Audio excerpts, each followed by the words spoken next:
Hi burners, welcome back to my channel, welcome back to Claiborne. Please know how blessed I feel to have you with me today. So today's going to be a very quick video. I've done a St. John's wort video before, and I'm just going to do another one because it's time to harvest it again. And I have a little bit of it growing right behind my house. County keeps mowing it down. I do harvest from the wild, but I need to get these flowers harvested before they completely are finished for the year. I'm in growing zone 6B and the flowers are just about done. So I'm going to show you what it looks like in the wild. You can grow it yourself if you're allowed in a place where you're allowed to grow plants that get slightly tall. It doesn't really get any taller than a tomato plant per se.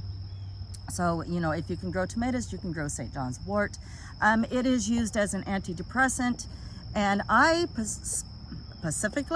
specifically use it as an antidote for seasonal affective disorder. If I could talk today.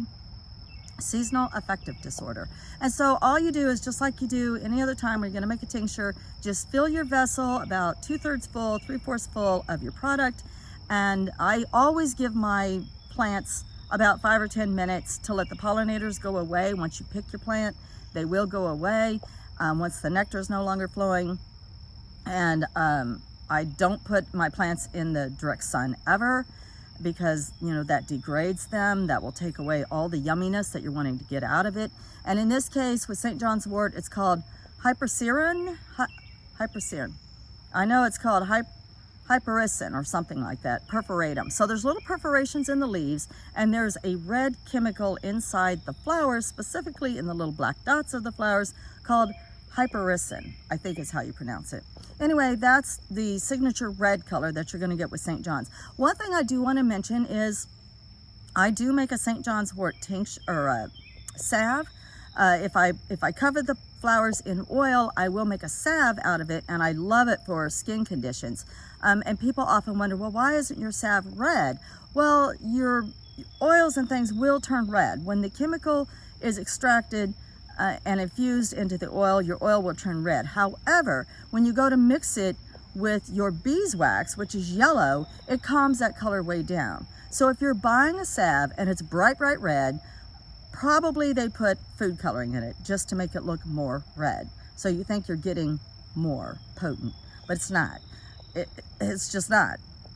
Okay, so anyway, I'm gonna flip the camera around and I'm gonna show you what it looks like in the wild and what it looks like when you're finished.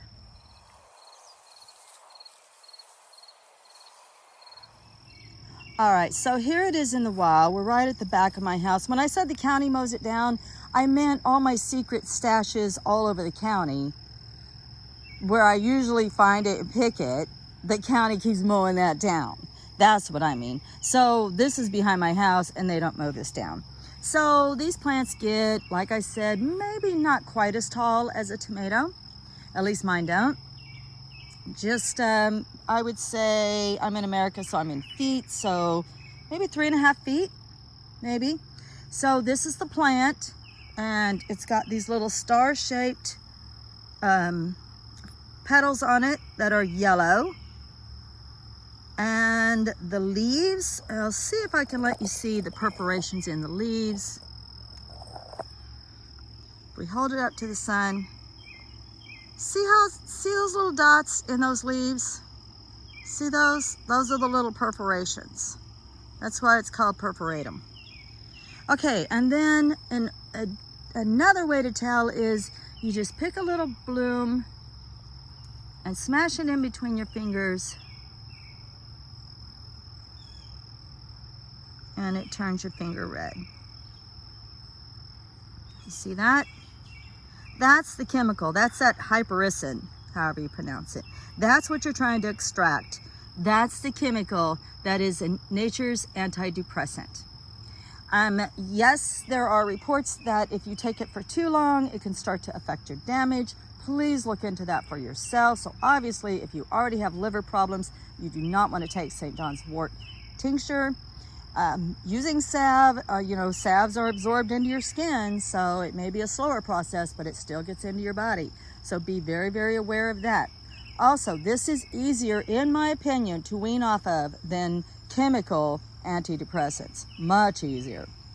I only take St. John's wort during the winter, during the long, dark winter, because I have seasonal affective disorder. But as far as an antidepressant, you'll also want to report that you're taking this to your doctor. And remember, as always with tinctures, it is drops, not shots.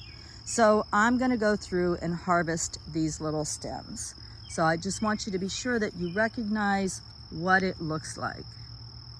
So we'll go around on this side and I'll show you some more. So now you see it, right? So now you recognize it when you see it. It's these little star-shaped flowers like this. These little flowers. You can see how I'm kind of falling behind. I should have harvested some time back because the flowers are just about done. All right, there's some more down here. This one's much shorter, but now you kind of recognize it now. Okay, and you'll also just want to let it sit, like I was saying earlier, let the pollinators go away, let it dry out a few minutes, and then you can just cover it with your 100 proof vodka. All right, I'm gonna harvest this, and then I'll show you what my tincture from last year looks like. All right, as you can see, I went through and I separated the leaves from the blossoms, and I got a lot more green in here than I would like. I would love to see more yellow because it's the yellow part, the blossom, where I'm gonna get my hypericin. One day I will learn to pronounce that. Anyway, I'm gonna go ahead and process this. I'm gonna give it about 10 minutes to rest, and then I'm gonna process it by just simply pouring 100 proof vodka over it. I'm gonna wait for all the pollinators to leave, and then we'll see what color we get, because in 6 weeks, I wanna see a pretty bright red color coming through, and that means I've got plenty of the chemical into my tincture. All right, this is all I have left of last year's. So you can see that definite red color.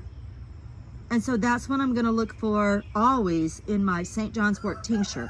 I wanna see that bright red color like that.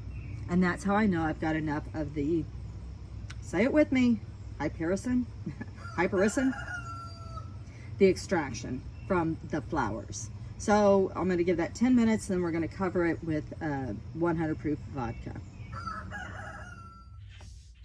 All right, I made quite a bit in this little jelly jar, so y'all know the routine. I'm gonna top it off with 100 proof vodka. That way you get 50% of the water soluble properties and 50% of the alcohol soluble properties.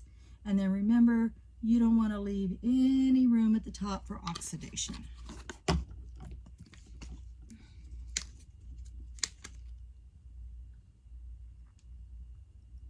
It's better to spill it out than to not have enough.